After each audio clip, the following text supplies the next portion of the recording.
Welcome back, compadres. Welcome back to another episode of Due Date, the true legend of Dusty Cantina, Gunslinger, Librarian. Chapter 8, Dusty Hits the Trail. Well, as you might have gathered by now, the good folk of Dry Gulch saw storytelling not so much as a spectator sport, but a participatory event. It was not so much as if they were sitting in one of them highfalutin theaters, all nice and quiet like, whilst the storyteller dazzled the audience with his or her verbal expertise. No, they saw it more as a community process where all the folks listening to the story felt free to add their own 2 cents, whether it was germane to the point at hand or not. Public speaking was not so much a solo endeavor as more like a barn raising. Being from these parts, Dusty was familiar with the custom, and she might have been happy to allow folks to meander a bit from the point, except she's were aiming to get some pertinent information from the mayor. Dusty reckoned that she needed to herd the mayor real gently into telling his story. Well, gently except for shooting him, of course. So, anyways, Dusty said with a nod of encouragement, I gets the gist of this, that this one-legged librarian told you to fill out this little blue call slip with one of them little yeller pencils he had tied to his wagon. What happened next?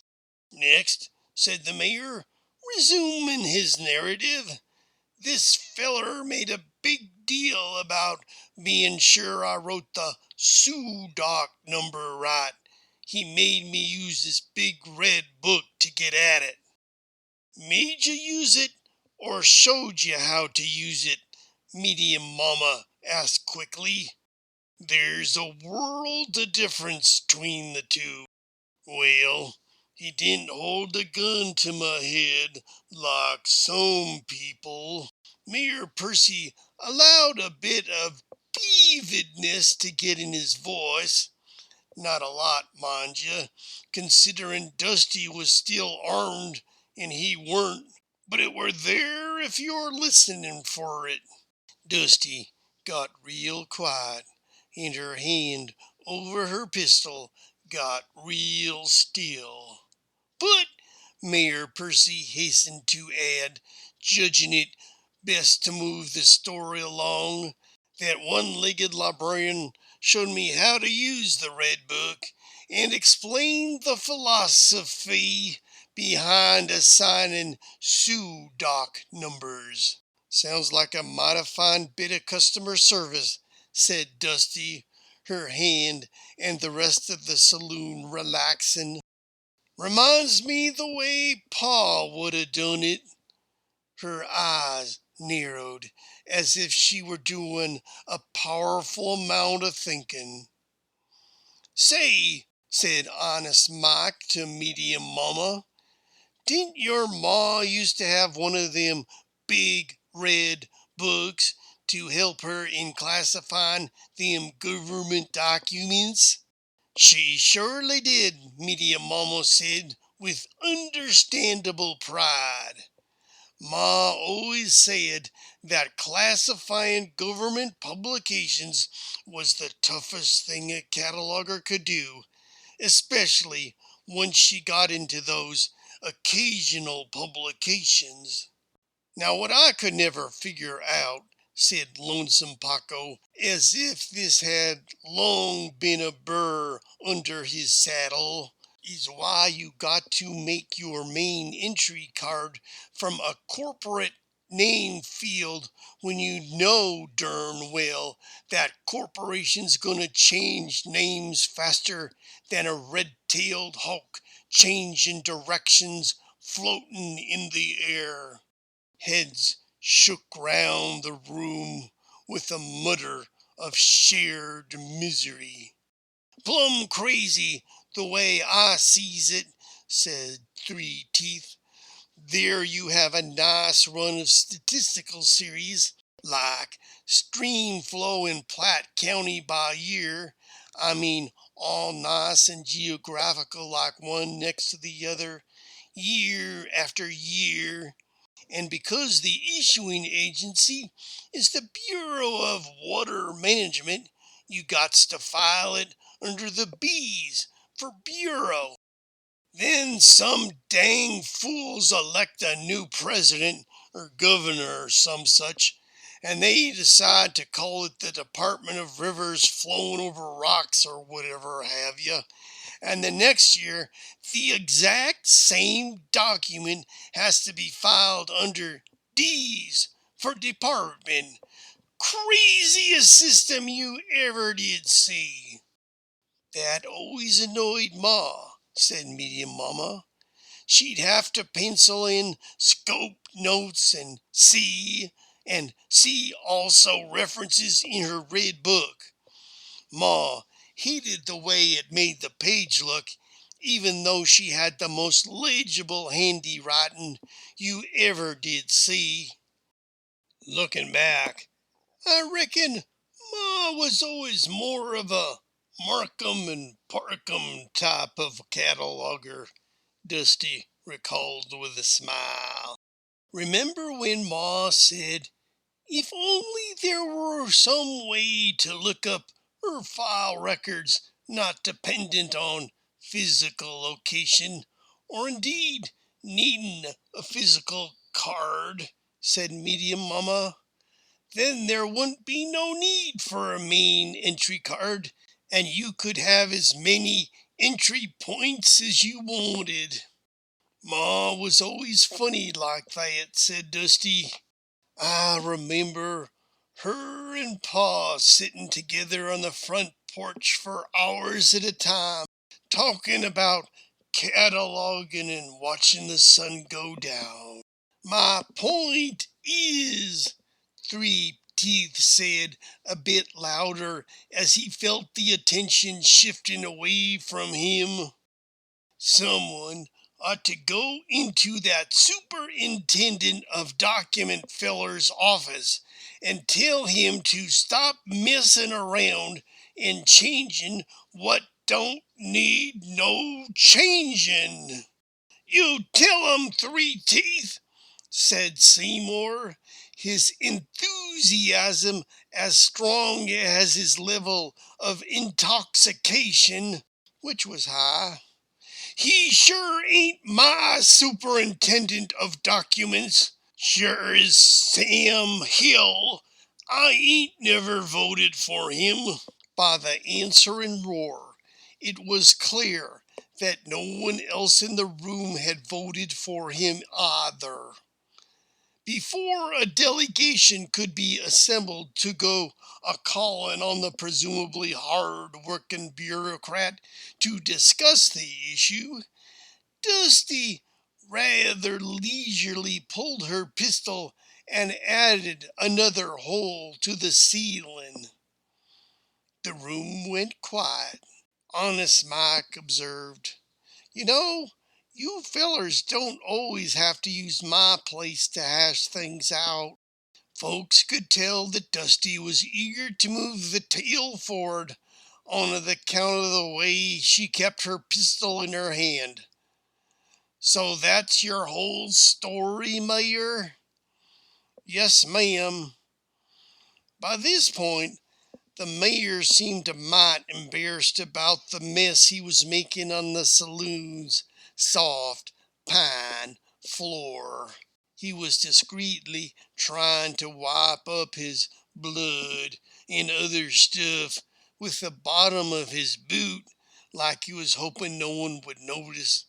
But with the general dusty nature of the floors, in any Dry Gulch saloon.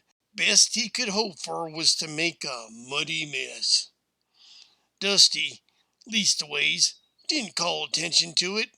Clearly, her mind was someplace else.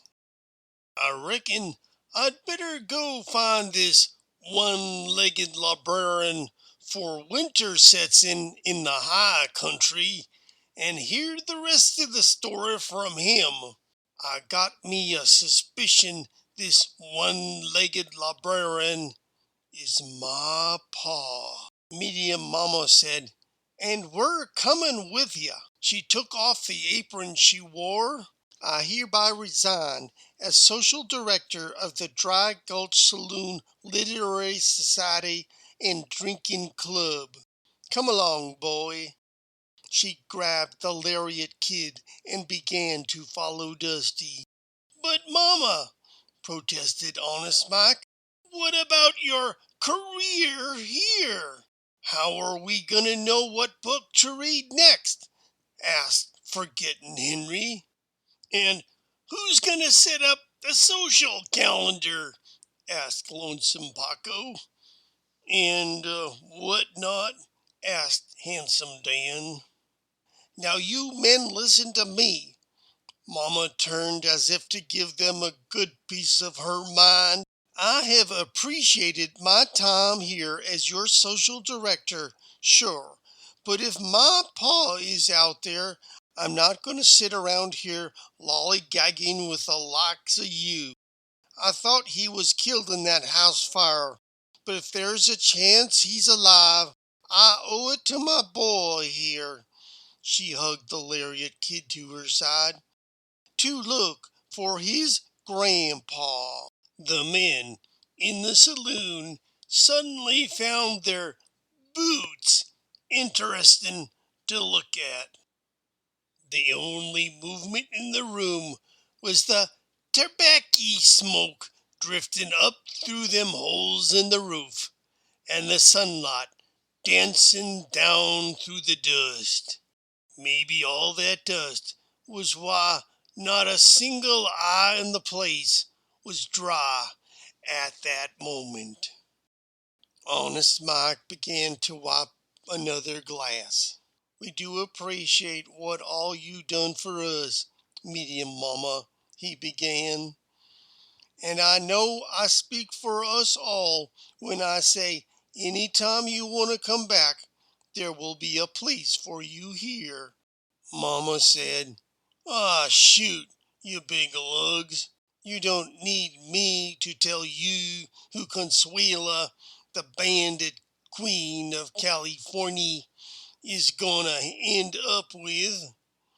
Like I always say, you just gotta trust the narrative. Come along, boy. It's time we be gone. The kid hitched up his pants as he picked up his lariat and scrambled to catch up with his ma. Yes, ma'am. Bye, gents. 2 bits. Dusty smiled a bit as she waited for mother and son to join her at the door to the saloon. Let's go find our pa, Dusty said as they left the saloon. He paused to take a look down at the mayor and the spreading stain beneath his feet. And you might want to get that hand looked at real pronto, Mayor, she offered amiably to the mayor. Wait too long, and it will turn nasty on you. And that's the story of how Dusty, the gunslinger, and her sister, the saloon hostess, and her boy, the lariat kid, set off to find the one-legged librarian, the fella they figured was their pa. Now it might look like the odds were stacked against them as they rode out of town. The high country was powerful big, and a one-legged librarian can be hard to find. But me, I got my money on Dusty and her family to figure things out and set things right. And as the doors to the saloon swung shut, Three Teeth got a puzzled look on his face and said, "Now who's gonna clean the soft pine floors?" Everyone looked at Honest Mike, who looked at the mayor. "You bleed, you clean," said Honest Mike, and handed the mayor a mop and bucket. That seemed fair to most everyone in the place. It sort of become the motto of the saloon.